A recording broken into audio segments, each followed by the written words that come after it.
لو الحكاية فيها إن فيتو. مفهوم السلطة القضائية هو القضاء الواقف والقضاء الجالس، لأن هما الاثنين هما يعني وجهي العملة لإقامة العدالة. فالنص احتفظ بما كان موجود في 71 من إنه المحاماة تشارك السلطة القضائية في إقامة العدل، وهذا أمر مستقر في الدساتير السابقة. ثم أيضا أكد على حقوق الدفاع فيما يتصل باستقلاله وتمكينه من أداء واجبه في إطار المحكمة العادلة. ثم في النهاية قرر حماية للمحامي أثناء تأدية عمله، ليس بشكل مطلق، يعني ليست هناك حصانة للمحامي إلا بمناسبة تأدية عمله، وهو جزء يتجزأ من المعايير الدولية المنصوص عليها في مبادئ الأمم المتحدة لاستقلال القضاء والمحاماة.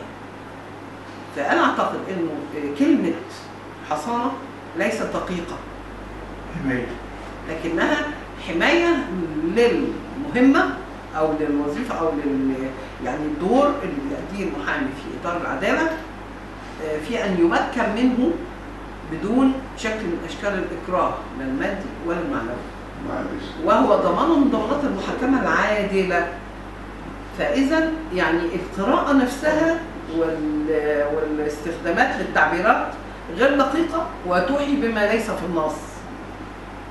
وأنا الحقيقة مستغربة، يعني مستغربة إزاي يبقى في جدل حول هذا.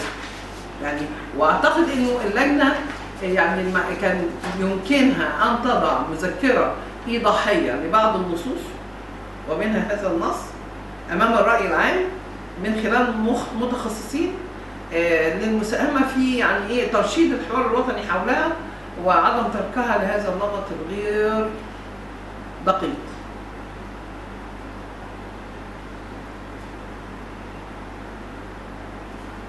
طيب يا ست المستشارة برضه البعض بيقول إن وجود الأستاذ سامح عاشور هو صديق كان سببا في مرور هذه المادة لأنهم سبقوا طلبوا بهذه المادة وكان حصل واجب الأستاذ سامح عاشور أن يكون وهو نقيبا للمحامين أمينا على إمكانية أن تؤدي مهنة المحاماة دورها، وبالتالي لا يمكن أن يؤخذ عليه تمسكه بهذا النص داخل اللجنة. لكن في النهاية هو رأي فرد، إن لم تكن هناك أغلبية سندته في هذا الاتجاه لم يكن للنص أن يمر. فيعني بالتأكيد هو يعني محق في أن يتمسك بهذا النص. طب حضرتك إن عدد قليل جدا من الإصابات، يعني المادة دي مرت بشكل يعني لكنها حظت بالأغلبية المطلوبة للإخراج، لأنه الأغلبيات في اللجنة هم حددوها بما لا يقل عن 66%، وبالتالي فهي أغلبية ليست قليلة. وعدم الحصول يعني حصول أي نص على الحد الأقصى من التصويت ده معناه كان في ديمقراطية حقيقية في اللجنة، يعني يحسب للجنة ليس عليها. يعني لم يكن هناك حالة من التمرير لهذه المادة؟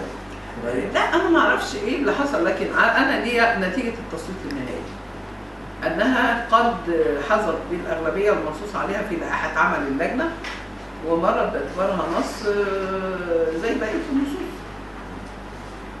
ورأيي أنها ضرورية جدا لإقامة العدالة، لأنه المحامي اللي هيقف مرتجف أمام القاضي خوفا من العقاب أو من الإكراه المعنوي أو المادي لن يحقق مصلحة المتهم وصاحب الحق، ويمكن فعلا أن يتحول الأمر في النهاية لتعرقلة للمحاكمة العادلة أو الأمر غير هل ده ما يتاحش الفرصة لبعض المحامين زي ما شاهدنا قبل كده إنه يتجاوز أو لا، القانون يحمي. القانون يحمي، هناك جرائم في قانون العقوبات تتعلق بتعويق سر العدالة.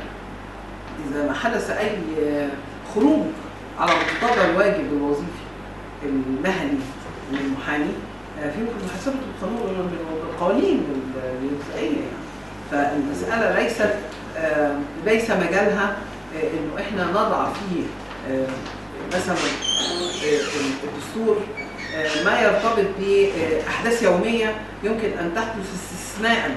الدساتير توضع كقاعدة عامة لحماية الأوضاع العامة الصحيحة، إنما الاستثناء المنحرف مكان تطبيق القانون. تمام. طيب سيادة المستشارة، بعض القضاء برضه كانوا في السابق كانوا رفضوا هذه الحماية للقضاء الواقف. لا، مفيش، ما حصلش ده، لم يحدث. ولو في قاضي أو 2 أو 3 أو 10 أو 100 أو 1000 عبروا عن هذا، فهو يعكس عدم دقة المعلومة في الأساس، وعدم القراءة الرشيدة للنص، وعدم الالتزام بالمعايير الدولية لاستقرار القضاء والمحاماة. يعني لابد أن يعني يحاجى الرأي المخالف لهذا النص بهذه الصيغة، ولأنه من المفترض أنه يعني القضاء أرفع وأكبر من أن يحكم بالمشكلات اليومية التي كانت تحدث في بعض الأحيان نتيجة يعني تردي الثقافة العامة في المجتمع وتراجع العلاقة التاريخية ما بين القضاء الواقف والقضاء الجالس نتيجة عوامل كثيرة جدا. فيعني إيه الشعوب لا تقنن دساتير ولا قوانين على استثناءات القاعدة العامة الصحيحة. ده أساسا منهج خاطئ، يعني ما ينفعش نتناقش بهذه السيرة. تمام. طيب هناك اعتراضات كثيرة من جانب العديد من القوى على المادة الخاصة بالمحاكمات العسكرية.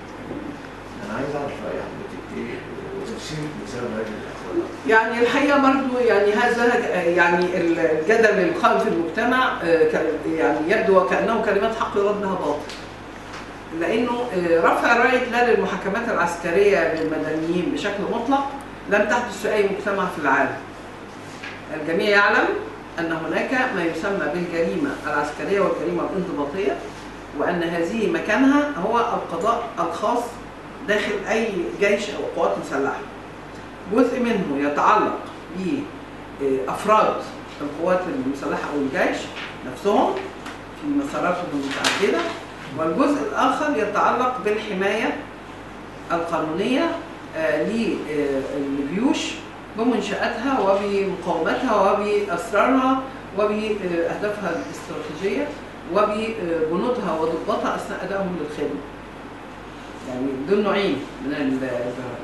يعني الثانية هي التي يمكن أن تتدخل مع بعض المدنيين إذا ما تجرؤوا على الاعتداء المباشر على الجيش ومقاوماته. الحقيقة النص شديد الانضباط، لأنه أولاً حدد أن القضاء العسكري قضاء مستقل وقضاء ذو طابع خاص، وأن هذا القضاء يخضع أفراده لنفس المعايير والضوابط والتدريب الخاص بالقضاء العادي. فإذا هو يعني إيه حصل فكرة وجود قضاء حقيقي، مش معنى إنه قضاء عسكري إنه أي ضابط هيجي يقعد على المنصة يحكم. ده كلام فارغ مش صحيح. الحاجة التانية إن هو حدد داخل النص نفسه ضمانات للمحاكمة العادلة متصلة، وطبعا ده قائم من قبل ما حتى يتحط النص في تعدد درجات التقاضي، وفتح الباب لإمكانية الطعن عليهم. ثم حظر محاكمة المدنيين أمام القضاء العسكري، ووضع الاستثناء من هذا الحظر في جرائم محددة على سبيل الحصر لأول مرة طبقا من القانون للنص الدستوري، بما يقيد المشرع تجاه وضع أي جرائم أخرى إضافة لهذه الجرائم التي وردت على سبيل الحصر. يبقى إذن القاعدة العامة التي وردت في النص هي الحظر، دي القاعدة العامة. الاستثناء هو العدوان المباشر على القوات المسلحة ومقننة في جرائم محددة. الحقيقة يعني أي إنسان يقرأ النص بغير أن القاعدة العامة هي الحظر، وأن الاستثناء أن يكون هناك محاكمة على جرائم بعينها يضلل الرأي العام. دي نمرة واحد، ده تضليل الرأي العام، لأنه المطلق فيها غير وارد، وأن كل الشعوب بتبقى لديها الجريمة المرتبطة بالعدوان على جيشها أو القوات المسلحة اللي فيها، بدليل أنه القانون في الولايات المتحدة الأمريكية القانون بقى مش بالمحاكمة قدام لا قضاء على المدني ولا عسكري، بيحظر على أي مدني الاقتراب من مبنى البنتاجون على بعد 200 متر، وإلا بيضرب بالرصاص بنص قانوني من غير محاكمة. واحنا شفنا المشهد فاكرينه، السيدة التي اقتربت من البيت الأبيض فيعني تم تدميرها هي وعربيتها على مرأى ومسألة من العالم. يعني إذا المسألة هنا، هل هناك من يريد أن يعتدي عدوان مباشر على الجيش في هذه الجرائم التي حددت على سبيل الحصر، ويتوهم في نفسه أنه يمكن أن يكون متلبسا بجريمة فينتظر إجراءات عادية مرتبطة باستدعاء الشرطة وإذن النيابة وأيضا المحاكمة أمام قاضي مدني؟ هذا أمر وهمي وأمر يعني طبعا مضلل في المطالبة به، وأيضا يعني أنا أعتقد إنه بيعكس طبيعة يعني عدوانية تجاه فكرة حماية الجيوش، لأنه قد لا يكون معترفا بها بالأساس. فأنا شخصيا مع النص بكامله ولا أرى فيه أي عيب دستوري.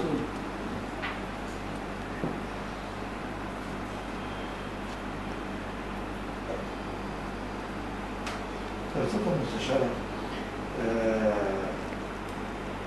يعني لو حصل إن تم اعتداء على جندي مدني مثلا، النص بالمناسبة قال بمناسبة تأدية واجبه، يعني حدد الجريمة التي تتم ما بين أفراد مدنيين وأفراد عسكريين بأن العسكريين يكونوا أثناء تأدية الخدمة، وبالتالي فخرج منها مباشرة ما يسمونه بالجرائم الاعتيادية في الحياة العامة دي كلها.